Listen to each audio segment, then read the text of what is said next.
Palakkad Coimbatore style biryani, Rawther biryani എന്ന് പറയട്ടാ. ഇതെങ്ങനെ ഉണ്ടാക്കുക എന്നുള്ളതാണ് ഇന്ന് നമ്മൾ നോക്കാൻ പോകുന്നത്. കഴുകി വൃത്തിയാക്കിയ ചിക്കനിലേക്ക് ആദ്യം നമുക്ക് 1 സ്പൂണ് മുളക് പൊടി ഇട്ട് കൊടുക്കാം, 1/4 സ്പൂണ് മഞ്ഞൾപ്പൊടി, 1 സ്പൂൺ മല്ലിപ്പൊടി, ചെറുനാരങ്ങയുടെ നീര് 1 സ്പൂണ്, 2 ടീസ്പൂണ് തൈര്, ആവശ്യത്തിന് ഉപ്പ്, 1/2 സ്പൂണ് ഗരം മസാല. ഇനി എല്ലാം കൂടി നന്നായിട്ട് മിക്സ് ചെയ്തെടുക്കുക. ചിക്കൻ കഴുകി വെച്ച ചിക്കന് വെള്ളം ഊറിയിട്ടാണ് നമ്മൾ മാറ്റിയത്. പക്ഷെ എങ്കിലും ചിക്കന് വീണ്ടും കുറച്ച് വെള്ളം ഇറങ്ങിയത് നമുക്ക് ലൂസായിട്ട് അടിയിൽ കാണാൻ പറ്റും. പക്ഷെ നമ്മൾ ബിരിയാണി വെക്കുന്നതല്ലേ, അതുകൊണ്ട് ആ വെള്ളം അത്ര വിഷയമാക്കണ്ട. ഒരു അരമണിക്കൂറെങ്കിലും മിനിമം നമുക്ക് എന്ത് ചെയ്യാം, ഒന്ന് വെയിറ്റ് ചെയ്യാൻ വെക്കാം. അടുത്ത് നമ്മൾ അരി കഴുകി വെള്ളത്തിൽ ഒന്ന് ഇട്ട് വെക്കണം ഒരു അരമണിക്കൂർ നേരം. അപ്പൊ വെള്ളത്തിലിട്ട് വെക്കുന്നതിന് മുമ്പായിട്ട് അരിയുടെ അളവ് എടുക്കാനുണ്ട്. കാരണം നമ്മൾ അളവ് എടുത്തിട്ട് ആ അളവിനനുസരിച്ച് അതിന്റെ ഡബിള് വെള്ളമാണ് ലാസ്റ്റ് നമ്മൾ ചേർത്ത് എടുക്കാനുള്ളത്. അപ്പൊ നമ്മൾ ഒരു 1.25 കിലോ അരിയാണ് എടുത്തിട്ടുള്ളത്. ഈ അരി നമ്മൾ ഈ ഒരു പാത്രത്തിൽ നിറച്ചിട്ടുണ്ടായിരുന്നു. അപ്പൊ നമുക്ക് ലാസ്റ്റ് എന്ത് ചെയ്യാൻ പറ്റും, ഈ ഒരു പാത്രത്തിന്റെ അളവത്തിന് 2 പാത്രത്തിന് വെള്ളം എടുക്കാൻ പറ്റും. ജീരക റൈസ് ആണ് നമ്മളിവിടെ വാങ്ങിയിട്ടുള്ളത്. ബിരിയാണിയിലേക്കുള്ള ബാക്കി ഇൻഗ്രീഡിയൻസ് ഒക്കെ നമ്മളിവിടെ റെഡിയാക്കി വെച്ചിട്ടുണ്ട്. അങ്ങനെ ഒരു നോൺ സ്റ്റിക്കിന്റെ അത്യാവശ്യം കട്ടിയുള്ള ഒരു പാത്രം നമ്മൾ അടുപ്പത്ത് വെച്ച്, പാത്രം ചൂടായി വന്ന സമയത്ത് സൺഫ്ലവർ ഓയിൽ ഒഴിച്ചു കൊടുത്ത്, പട്ട, പൂവ്, ഏലക്കായി, തക്കോലം, എരിവുള്ള പച്ചമുളക് ആയതുകൊണ്ട് നമ്മളൊരു 5 പച്ചമുളക് സെന്റർ ഇങ്ങനെ കീറിയിട്ട് അങ്ങനെ ഇട്ട് കൊടുത്തിട്ടുണ്ട്.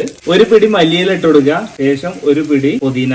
മീഡിയം ഫ്ലെയിമിലിട്ട് കുറച്ച് നേരം നന്നായിട്ടൊന്ന് ഇളക്കിയെടുക്കുക. 2 മിനിറ്റ് ഇട്ടാ. സാധാരണ ബിരിയാണിയിൽ നമ്മൾ വലിയ ഉള്ളിയാണ് ചേർക്കാറ്. അതേപോലെ തന്നെ നമ്മൾ വലിയ ഉള്ളി ഈ ബിരിയാണിയിലും ചേർത്ത് കൊടുക്കുന്നുണ്ട്. പിന്നെ സ്പെഷ്യലായിട്ട് ഈ ബിരിയാണിക്ക് വേണ്ടിയിട്ട് ചെറിയ ഉള്ളി ഉണ്ടല്ലോ, അതും ചേർക്കുന്നുണ്ട്. ഒരു 4 വലിയ ഉള്ളി ഇട്ടാ, സവാളയാണ് ചേർത്ത് കൊടുത്തത്. അതേപോലെ തന്നെ കുറച്ച് നമ്മൾ ചെറിയ ഉള്ളിയും.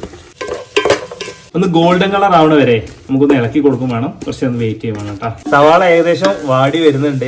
അപ്പൊ ആ സമയത്ത് നമ്മൾ എന്തുണ്ട്, നമ്മൾ തുടക്കത്തിൽ ഈ ഒരു പാത്രത്തിന്റെ അളവിലല്ല ഒരു പാത്രത്തിൽ നമ്മൾ അരി എടുത്തത്, അതിന്റെ ഡബിൾ ഇട്ടാ. ഈ പാത്രത്തിന് 2 പാത്രം വെള്ളം നമ്മളിവിടെ ചൂടാക്കാനും വേണ്ടി വെച്ചിട്ടുണ്ട്.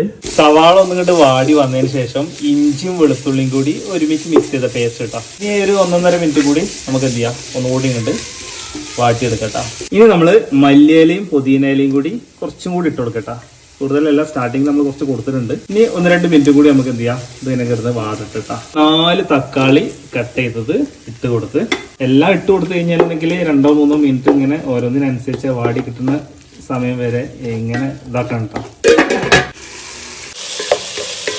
2 സ്പൂണ് മുളക് പൊടി, മല്ലിപ്പൊടി 1 സ്പൂണ്, 1/2 സ്പൂണ് മഞ്ഞൾപ്പൊടി, 1/4 സ്പൂണ് ഗരം മസാല. നന്നായിട്ട് മിക്സ് ചെയ്തെടുക്കുക.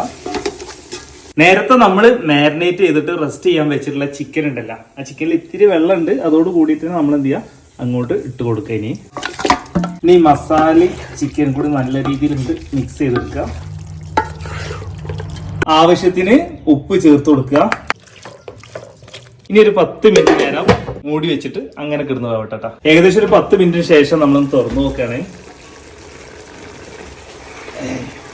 സ്മെല്ലൊക്കെ നല്ല രീതിയിൽ ഉഷാറായിട്ട് സ്മെല്ലൊക്കെ വന്നു തുടങ്ങിയിട്ടുണ്ട് കേട്ടോ. തൈര് ചേർത്ത് കൊടുക്കുക, ചെറുനാരങ്ങയുടെ നീര്. ഒരു 10-15 മിനിറ്റും കൂടി നമുക്കൊന്ന് അടച്ചു വെക്കാം. ഏകദേശം ഒരു 10-15 മിനിറ്റിന് ശേഷം നമ്മൾ തുറന്നു നോക്കിയതാണ്. നല്ല രീതിയിൽ തിളക്ക് വന്നിട്ടുണ്ട്. ചിക്കനൊക്കെ ഏകദേശം ആയിട്ടുണ്ടാവും പ്രതീക്ഷിക്കണം. നേരത്തെ നമ്മൾ അളവെടുത്തിട്ട് അടുപ്പത്ത് വെച്ച് ചൂടാക്കിയ വെള്ളം ഉണ്ടല്ലോ, അത് ഇതിലേക്ക് ഒഴിച്ചു കൊടുക്കുക. ആവശ്യത്തിന് ഉപ്പ് വീണ്ടും ചേർത്ത് കൊടുക്കുക. ഇനി റൈസും കൂടി ഇതിൽ ഇടാനുള്ളതല്ലേ, അപ്പൊ കുറച്ച് ഉപ്പ് കൂടി എന്നാലും കുഴപ്പമൊന്നും ഉണ്ടാവില്ല. ഇനി നന്നായിട്ടൊന്ന് തിളക്കട്ടെ. അതിന് ശേഷം നമുക്ക് അരിയിടാം. നല്ല രീതിയിൽ തിളച്ച് വന്നിട്ടുണ്ട്. ഈ സമയത്ത് നമ്മൾ അരി ഉണ്ടല്ലോ അങ്ങോട്ട് ഇട്ട് കൊടുക്കുക. ഇനി നന്നായിട്ട് മിക്സ് ചെയ്തെടുക്കട്ടോ. ഇപ്പോഴൊക്കെ ഹൈ ഫ്ലെയിമിൽ തന്നെയാണ് സ്റ്റൗ എടുക്കുന്നത്. വെള്ളം വറ്റുന്നത് വരെ ഇടയ്ക്ക് ഇങ്ങനെ ഇളക്കിക്കൊണ്ടേ ഇരിക്കണം കേട്ടോ. വെള്ളം ഏകദേശം ഇങ്ങനെ വറ്റി വരുന്നുണ്ട്. ഈ സമയത്ത് തന്നെ നമ്മൾ ഇപ്പുറത്ത് ദോശക്കല്ല് വെച്ചിട്ടുണ്ട് കേട്ടോ, അടുപ്പത്ത് വെച്ചിട്ടുണ്ട്, ചൂടാക്കാനും വേണ്ടി വെച്ചിട്ടുണ്ട്. നമുക്ക് അടിയിൽ ലാസ്റ്റ് ദമ്മ് ഒന്ന് ചെയ്യാനുണ്ട് കേട്ടോ. അപ്പൊ അതിന് വേണ്ടിയിട്ടാണ് ദോശക്കല്ലൊന്ന് ചൂടാക്കി എടുക്കുന്നത്. വെള്ളം നല്ല രീതിയിൽ വറ്റിക്കൊണ്ടിരിക്കുന്നുണ്ട്. ഈ സമയത്ത് നമ്മൾ നെയ്യ് ഉണ്ടല്ലോ, നെയ്യ് ഇട്ട് കൊടുക്കുക. കുറച്ച് ഏകദേശം ഒരു 2 സ്പൂണോ 3 സ്പൂണോ റേഞ്ച് നെയ്യ് ഇട്ട് കൊടുക്കുക. വെള്ളം ഏകദേശമൊക്കെ വറ്റിയിട്ടുണ്ട്. ഇനി കുറച്ചും കൂടി ഉള്ളൂ, അത് ദമ്മിൽ ഇനി റെഡി ആയിക്കോളും. ഇതിന് മുകളിലേക്ക് മൂടി വെക്കുക. ഇത് നേരെ എടുത്തിട്ട് നമുക്ക് എന്ത് ചെയ്യാം, ഇപ്പുറത്ത് നമ്മളൊരു ദോശക്കല്ല് അതിന്റെ മുകളിലേക്കാണ് വെച്ചിട്ടുണ്ട്.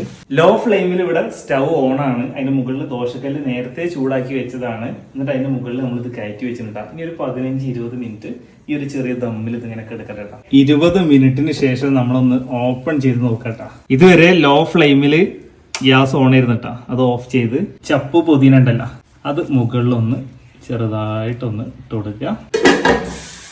ഇങ്ങനെ ഒരു 10 മിനിറ്റ് കിടക്കട്ടെ. 10 മിനിറ്റിന് ശേഷം ഇനി നമ്മളിത് തട്ടിലേക്ക് വിളമ്പുകയാണ്.